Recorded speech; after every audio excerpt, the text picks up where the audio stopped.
Kuna mtu aliniuliza kwamba unapenda nini kwenye maisha yako. Nikamwambia mimi napenda kilimo. Alishangaa sana.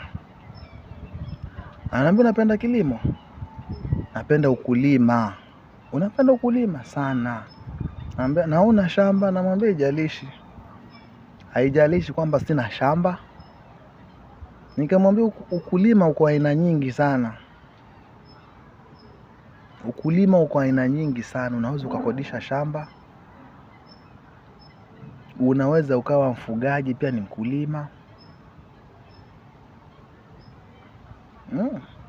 Kuna ufugaji aina nyingi sana saizi. Na unaweza fuga tu na ukawa vizuri tu. Bora ufuate masharti yanayohitajika. Kitu muhimu ni masharti. Kwenye kitu chochote unachokifanya lazima ufuate sheria zake. Ukitaka kulima kuna sheria zake.